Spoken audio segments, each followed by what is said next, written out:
नमस्कार दोस्तों। आज का जो हमारा पॉडकास्ट है वो सोलो पॉडकास्ट है और आज के इस पॉडकास्ट में हम बात करने वाले हैं महाभारत के एक कैरेक्टर के बारे में, एक स्पेशल कैरेक्टर के बारे में जिसका नाम है अभिमन्यु। अभिमन्यु 16 साल का वो लड़का जिसने महाभारत में पितामह भीष्म, अंगराज कर्ण, गुरु द्रोणाचार्य और सभी के साथ युद्ध किया और कभी भी उनसे हारा नहीं। अपना पूरा मोटिवेशन के साथ लड़ा। उसके मन में एक बार भी देखने को नहीं मिलता था कि वो डर रहा है। एंड मैं ये कहना चाहूँगा कि यार काफ़ी कुछ सीखने को मिला अभिमन्यु से, लर्निंग्स काफ़ी कुछ मिली मेरे को अभिमन्यु से। एंड आई होप सो इस पॉडकास्ट से आपको भी अभिमन्यु का एक माइंडसेट, अभिमन्यु के इससे काफ़ी कुछ सीखने को मिल रहा होगा।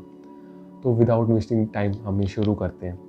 एंड मैं आपको पहले बताऊं तो आपको पता है इतिहास का जो सर्वश्रेष्ठ खिलाड़ी, योद्धा, वो कौन था? ना वो महानायक अर्जुन थे, ना वो कर्ण थे, ना वो पितामह भीष्म थे, ना गुरु द्रोणाचार्य थे। वो थे अभिमन्यु।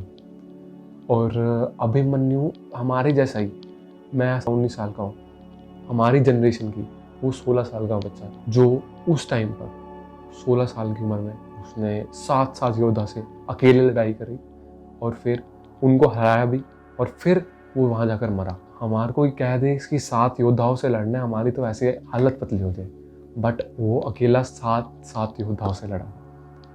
तो सबसे पहली लर्निंग मुझे क्या मिली अभिमन्यु से? अभिमन्यु से लर्निंग क्या मिली? सबसे पहली वो ये है कि उसका एक लर्निंग एटीट्यूड पता चलता है यार, कि जब वो अपनी माँ के गर्भ में थे, अभी पैदा भी नहीं हुए, उन्होंने अपनी माँ के गर्भ में चक्रव्यूह को तोड़ना सीखा। आप देख रहे हो, पैदा होने से पहले ही एक सीखने की जो कला होती है ना, वो अभिमन्यु से सीखने को मिलती है। हमारे को कोई कह दे कि बेटा आपको सीखना है, मेरे बस की टाइम नहीं, बट अभिमन्यु से वो पैदा होने से पहले से सीखते आ रहे हैं। मेरे को मेरी मम्मी ने एक बार कही थी कि हर्षित, पढ़ने की ना एक उम्र होती है, उसके बाद ना तू पढ़ नहीं सकता, तू कुछ और सीख सकता है, पर पढ़ाई की यही उम्र होती है जिस टाइम पर तुम हो।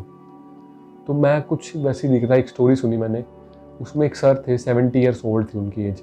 उन्होंने स्टोरी में कहा कि आज भी मैं सीखता हूँ, मैं लर्निंग करता रहता हूँ। तो मैं सोच रहा था कि यार लर्निंग की तो एक उम्र होती है, बट ये क्या है? तो फिर अभिमन्यु के कैरेक्टर से ये चीज़ सीखने को मिलती है कि आपकी जो लर्निंग है ना वो कॉन्टिन्यूस होनी चाहिए। आप बीच में अगर कोई गैप दे देते हो ना 4-5 साल का, तो आपको बाद में अगर कोई सीखने को मिले फिर वो आपको दिक्कत भी करती है। क्योंकि आज मैं अगर पढ़ना लिखना छोड़ दूँ एंड मेरे को कोई 40 की उम्र में कहे कि हर्षित तेरे को अकाउंट्स पढ़नी है, तो मैं नहीं पढ़ पाऊंगा। बट हाँ, अगर मैं उसको कॉन्टिन्यूस पढ़ता जा रहा हूँ ना कुछ रोज पढ़ रहा हूँ, तो शायद मैं पढ़ भी पाऊंगा अकाउंट्स। एक लर्निंग का एटीट्यूड कॉन्टिन्यूस वे में अभिमन्यु से सीखने को मिलता है। अभिमन्यु ने आपको मैं अगर बताऊं, जब वो पैदा हुए चक्रव्यूह का ज्ञान लेकर आए, उसके बाद उसके पिताजी यानी महानायक अर्जुन, वो उस टाइम पर वहाँ नहीं थे। उनके जन्म के टाइम पे वो वनवास गए थे, 12 साल का वनवास और 1 साल का अज्ञातवास। तो फिर उन्होंने ये नहीं कहा कि मेरे पिताजी नहीं है तो मैं लर्निंग नहीं करूँगा। उन्होंने लर्निंग ली, विद्या सीखी। किससे सीखी? कृष्ण भगवान से सीखी। कहते तो कह सकते थे मेरे पिता नहीं है, मैं तो उनके पास जा रहा, पर नहीं, उन्होंने सीखने की कोशिश करी। हमेशा से उनका एक माइंडसेट रहा कि यार मुझे सीखना है। और मेरे को काफ़ी कुछ किया कि यार आप अगर एक लर्निंग फेज में हो ना, तो आपको कंटिन्यूटी रखनी चाहिए। आप रोज़ कुछ ना कुछ सीख रहे हो, चाहे फिर वो आपके काम से रिलेटेड हो या ना हो। प्रैक्टिकल लाइफ से भी आपको बहुत कुछ सिखा देते हैं। तो मैं तो यही कहूँगा कि अभिमन्यु से सीखो कि डेली आप कैसे कुछ ना कुछ नया सीख रहे हो। रोज़ आपको नया सीखना है, चाहे फिर वो आपकी प्रैक्टिकल लाइफ है, चाहे आपने अपने से सीखा, चाहे आपने किसी से इंस्पिरेशन ली, बट वो माइंडसेट आपको एक बिल्ड करना पड़ेगा। दूसरी जो लर्निंग मुझे अभिमन्यु से मिली वो ये कि एक नेवर गिव अप वाला माइंडसेट अभिमन्यु से मिला। हम क्या करते हैं, यार मेरा ये काम नहीं हुआ, मैं छोड़ देता हूँ। हमारा क्या होता है, या तो वो पॉजिटिव मिलेगा या वो नेगेटिव मिलेगा। नेगेटिव मिलते ही कई लोग छोड़ देते हैं, बट आपको एक माइंडसेट बिल्ड करना पड़ेगा। किस चीज़ का? नेवर गिव अप वाला, जिसमें आपको ये रखना पड़ेगा, भाई मैंने शुरू क्यों किया था। आपको हमेशा ये चीज़ याद रखनी चाहिए कि मैंने शुरू इसलिए किया था कि मेरे को एक गोल, मेरे एक एम तक पहुंचना है, ना कि इसलिए शुरू किया था कि मेरे को छोड़ देना है। तो ये हमेशा याद रखना अपने दिमाग में कि मैंने शुरू क्यों किया। नेवर गिव अप आपका एक माइंडसेट रहना चाहिए। उसके बाद यार अभिमन्यु, उसने कितना वो किया, परिश्रम किया, और मतलब जब वो फेल भी हुआ, ऐसी बात नहीं कि वो हमेशा ही पास हुआ, बट फेल होने के बावजूद भी वो ये नहीं यार मैं युद्ध में अच्छा नहीं लड़ पाया, मैं कल नहीं खेलूंगा, नहीं, उसने ये सोचा कल मैं अपने आप को बेटर कैसे कर सकता हूँ। अभिमन्यु का एक कैरेक्टर ये समझाता है हमारे को कि आज मेरा अच्छा नहीं गया तो कल मेरा कैसे अच्छा जा सकता है। हमारे को इस बारे में सोचना चाहिए, कल मैं अपने आप को कैसे ग्रो कर सकता हूँ। अभिमन्यु ने हमारे को ये सिखाया। वो 16 साल का लड़का ये चीजें करता था ना। मैं महाभारत जब देख रहा था मुझे ये चीज सीखने को मिली। मेरे घर में मैंने अभिमन्यु के बारे में बहुत डिस्कस किया, तो ये चीज समझ में आ गई कि नेवर गिव अप आपका एक माइंडसेट रहना चाहिए। आपको एक स्टोरी सुनाता हूँ। एक बार क्या होता है, एक पर्शिया का सुल्तान होता है, उसने 2 बंदों को फांसी की सजा सुना देती है। तो कहा होता है कि आप बताओ आपकी कोई आखिरी इच्छा। पहले वाला कहता है मेरी कोई आखिरी इच्छा नहीं है। दूसरा कहता है कि मेरी आखिरी इच्छा ये है कि मेरे को एक कला आती है जिसमें मैं क्या कर सकता हूँ, मैं घोड़ों को हवा में उड़ा सकता हूँ, पर उसको 6 महीने का टाइम लगेगा। आप मुझे आपका घोड़ा दे दीजिए, मैं आपको 6 महीने में वो कर दूंगा। कहते हैं ऐसा भी हो सकता है। कहते हैं हाँ जी हो सकता है। कहता है अगर ना हो तो गोली मार देना, उड़ा देना, उस टाइम मार देना, क्या दिक्कत है, बट मैं उड़ा सकता हूँ। और क्योंकि उसको पता था कि आप जो राजा है वो अपने घोड़े से बहुत प्यार करता है, और राजा ने भी सोचा कि मैं एक अकेला सुल्तान ऐसा बचूंगा जिसके पास उड़ने वाला घोड़ा है। तो उसने क्या किया कि हाँ आप लीजिए टाइम लीजिए। तो जब वो दोनों दोस्त कालकोठरी में बंद थे रात को, पहले ने पूछा कि ऐसा तो कुछ हो ही नहीं सकता, तूने ऐसा कैसे कह दिया। तो उसने एक बात कही, कहते मैंने अपने आप को 4 अपॉर्चुनिटीज बताई। पहली, घोड़ा बूढ़ा हो चुका है, क्या पता वो ही मर जाए। दूसरी, राजा कौन सा जवान है, क्या पता राजा ही मर जाए। तीसरी, मेरी कोई नेचुरल डेथ हो जाए, मतलब मैं तेरी तरह तड़प तड़प के तो नहीं मरूंगा। और चौथी, क्या पता घोड़े को सच में उड़ा दूं, क्योंकि उस टाइम पे मेरी फटी हुई होगी। समझ रहे हो। उस टाइम पे भी उसने सोचा, गिव अप नहीं किया कि यार जैसे पहले वाले ने करा छोड़ दिया, नहीं। और अगर मान ले कुछ ना भी होता ना, उसने अपने दोस्तों का, अगर ना भी होता कुछ तो भी मैं तेरे से 6 महीने ज्यादा जीऊंगा। समझ रहे हो। उसने अपना गिव अप वाला माइंडसेट नहीं किया, हमेशा नेवर गिव अप वाला अपना है। क्योंकि आप अगर छोड़ देते हो ना उस काम को तो भगवान भी साथ नहीं देता। अभिमन्यु के कैरेक्टर से ये सीखने को मिला। और साथ ही साथ अभिमन्यु ने 16 साल के बच्चों को, 17 साल के, 18 साल के बच्चों को बहुत कुछ सिखा जो IIT की तैयारी कर रहे हैं उनके लिए, कि लास्ट मोमेंट तक फाइट करनी चाहिए।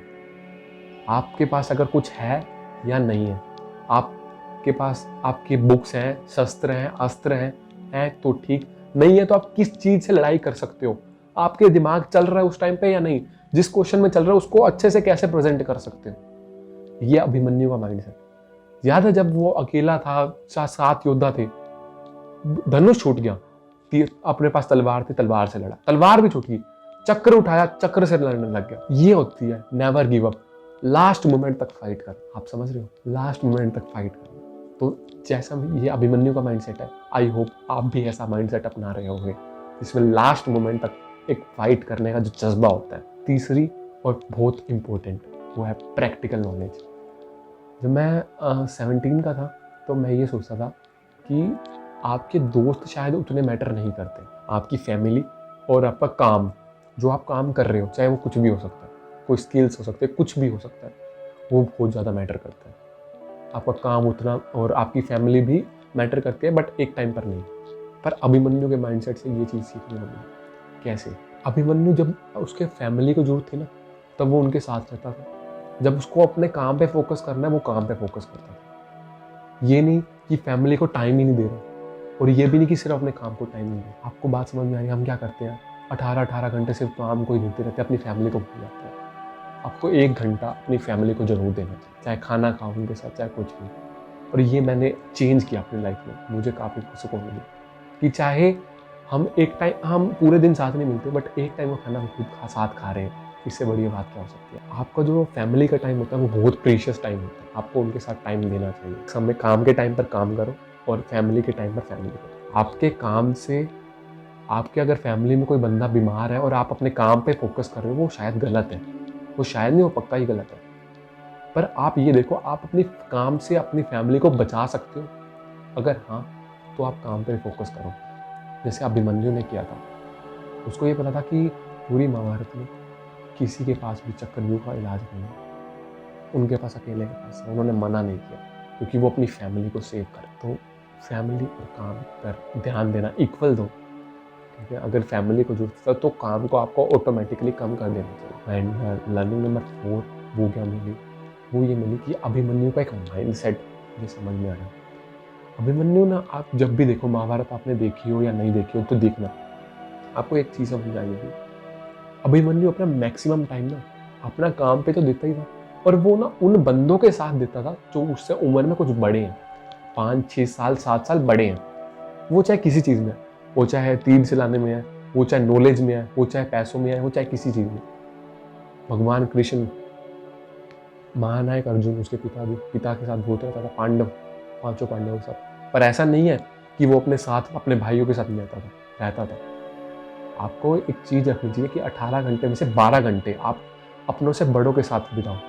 पता है होता क्या है, मैं खुद भी जब मैंने ये सोचा था ना, तो मैं खुद भी ये करने लग गया था। चाहे आप कुछ में पॉडकास्ट सुन रहे हो, चाहे आप बुक्स रीड कर रहे हो, चाहे आप कुछ भी कर रहे हो, फर्क नहीं पड़ता। बट होता क्या है, जब आप अपने से बड़ों के साथ बात करते हो ना, तो एक चीज़ समझ में आती है, वो ये, जब जो आपसे बड़ा है ना, वो आपको समझाएगा कि हर्षित तू यहाँ गलत है, तू यहाँ ठीक है, तू ऐसे कर, तू इस चीज़ को ऐसे भी कर सकता है। और अगर आप छोटों में होगे तो क्या आएगा, चल कॉफ़ी पी के आते हैं, चल बाहर घूम के आते हैं, भाई चल उससे बात करते हैं, यही होगा। बात समझ में आ रही? अगर आप अपने से बड़ों से बात करोगे ना, तो वो आपको सिखाएंगे। अभिमन्यु के माइंडसेट से ये समझ में आया, क्योंकि भगवान कृष्ण के साथ टाइम स्पेंड करना, अपने पिता के साथ बहुत ज़्यादा टाइम स्पेंड करना। इसीलिए हमारे को भी अपना मैक्सिमम टाइम जितना हम दे सकते हैं बड़ों के साथ दो, वो आपको सिखाएंगे, कुछ ना कुछ ज़रूर सिखाएंगे। I hope so. एंड आप ऐसा ना करो कि अपने जो साथ वाले उनको टाइम ना दो, थोड़ा बहुत टाइम दो, और उतना नहीं।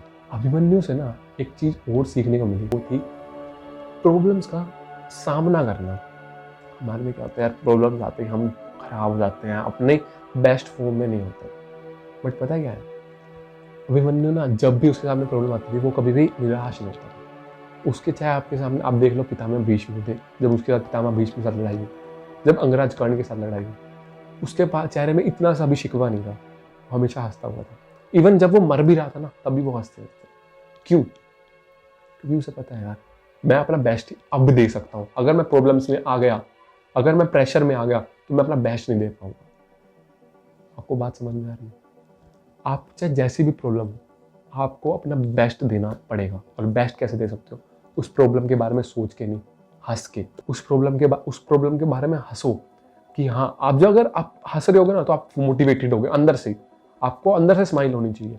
फुल मोटिवेटेड होगे ना, तो आप अपना 100% भी दे सकते हो। आपको पता है, आप एक बार करके देखो, पता है क्या होगा। प्रॉब्लम्स एक बार आएंगी, 2 बार आएंगी, पता क्या होता है, जब आप प्रॉब्लम्स को बार बार सोल्व कर देते हो ना, तो प्रॉब्लम से शर्मा जाती है कि भाई साहब, मैं बंदे किसके पास गई थी, समझ रहे हो? तो अभिमन्यु के माइंडसेट से ये सीखने को मिला कि कैसी भी प्रॉब्लम हो, आपको अपना 100% देना है, और वो 100% आप हंस के दो तो बहुत बढ़िया। आपके मन में इतना सा भी गीला शिकवा नहीं होना चाहिए। मैं और किसी की बात नहीं करता, मैं अमन दत्तरवाल भैया की बात करता हूँ। उन्होंने एक बात कही है, never be afraid of failures but be terrifying of regret. हमारा इनका मतलब क्या है कि फेलियर से मत डरो, बट रिग्रेट से डरो। रिग्रेट का आपको डर होना चाहिए, ठीक है? तो प्रॉब्लम्स आ रही हैं, अपॉर्चुनिटीज़ आ रही हैं, फेल होने से कोई फर्क नहीं पड़ेगा। अब फेल होने का डर भी नहीं होना चाहिए। इसलिए कह रहे हैं, आपको उसको खुशी खुशी उसका सामना करना है, ठीक है? क्योंकि अगर आप खुशी खुशी का सामना करोगे ना, तो आप फुल मोटिवेशन से उस चीज़ के ऊपर हथौड़ा मार रहे हो, जिसका मतलब ये है आप उस काम को कर ही जाओगे। 99% ये चांस। और मुझे अभिमन्यु से मिली वो ये थी कि यार, सक्सेस की राह पर ना आपको अकेला ही चलना पड़ता है। आपके साथ कोई भी नहीं होगा उस टाइम, कोई भी। आप देखिए ना, जब अभिमन्यु चक्रव्यूह में गया था, तो ना उसके पिताजी थे उसके साथ जिनको चक्रव्यूह तोड़ना होता है, ना 4 पांडव थे, वो भी नहीं गए। इवन गुरु द्रोण थे वहाँ पर, उन्होंने भी उस पर बात करे। तो आपको जो आपकी सक्सेस की रास्ता है ना, उसमें आपको चलना अकेले ही पड़ेगा, कोई आपका साथ नहीं देने वाला वहाँ पर। क्योंकि लोगों को ये लगता है कि आप उसमें कैसे कर सकते हो। आपको बात समझ में आ रही है? आपको अपना 100% देना पड़ेगा। ये सक्सेस की राह बहुत टफ होती है, बहुत ज़्यादा टफ होती है, और चलना आपको अकेले ही पड़ेगा। आप हार नहीं मान सकते। पता है क्या होता है, मैं आपको एक बात बताता हूँ। नेचर जो है ना, वो देने से पहले आजमाता है कि बंदा जो है वो लायक है भी या नहीं। आप बात समझ रहे हो? अगर आप लायक हो ना, तो आपके टेस्ट भी लेगा, क्योंकि अगर आप उस टेस्ट को क्लियर कर पा रहे हो ना, तो आप आगे बढ़ पाओगे। इसलिए कहा जाता है कि सक्सेस की जो रास्ता है वो आपको अकेले चलना पड़ता है, और साथ ही साथ उसके अंदर आपको बहुत सारे टेस्ट वो भी अकेले क्लियर करने पड़ेंगे। क्योंकि क्या होता है, आप एक बार टेस्ट क्लियर कर देते हो ना, उसके बाद आपके पीछे काफिला चलता है। और ये बात तो मेरे घर में बहुत चलती है कि बेटा सक्सेस चाहिए तो आप खुद से ही स्टार्ट करो, एग्जीक्यूट करो। जो टेस्ट आते हैं, जो फेलियर्स आते हैं, उनको लड़ो, फैमिली से डिस्कस करो, फ्रेंड्स से, पेरेंट्स से डिस्कस करो, मतलब हमसे डिस्कस करो, एंड उसके बाद चलते जाओ। सपोर्ट सिस्टम आपको मिलता जाएगा, क्योंकि नेचर एक बार जब आप टेस्ट को क्लियर कर देते हो ना खुद से, तो नेचर भी सपोर्ट करने लगता है, टेस्ट भी लेता है, सपोर्ट भी करता है, और फिर आपके पीछे काफिला भी चलेगा। तो चाहे कुछ भी हो, हार मत मानना। कंटेंट अगर आप कुछ भी नया कर रहे हो, चल लो, उस पर चलते जाओ। प्रॉब्लम्स आ रही है, प्रॉब्लम्स को सेफ फेस करो और आगे बढ़ो। ठीक है। अभिमन्यु का एक माइंडसेट, अभिमन्यु से काफ़ी कुछ सीखने को मिला। हमारे को भी कह दे कि यार आप 16 साल के एक लड़के हो और आपको कल मरना पड़ेगा, या आपकी आज डेथ हो जाएगी, हम डर जाएंगे। उसने एक बार भी ऐसा नहीं किया। क्यों? या अभिमन्यु में है कुछ, हमारे को भी उस जैसे माइंडसेट बिल्ड करना चाहिए। राइट। आई होप सो आप उसमें एक आपको अभिमन्यु की फील आ रही होगी, और आपको अभिमन्यु के बारे में बहुत कुछ सीखी होगी। सो इसी के साथ चलते हैं। और अगर मैंने कोई लर्निंग मिस कर दी हो तो आप प्लीज़ कमेंट करना, और अगर आपको कैसा लगा वो भी बताना, ताकि हम और इस पर ग्रो कर सकें। तब तक के लिए चलते हैं। Thank you so much. आपसे अगले पॉडकास्ट में अगले किसी और सोलो पॉडकास्ट में मिलेंगे। तब तक के लिए बाय।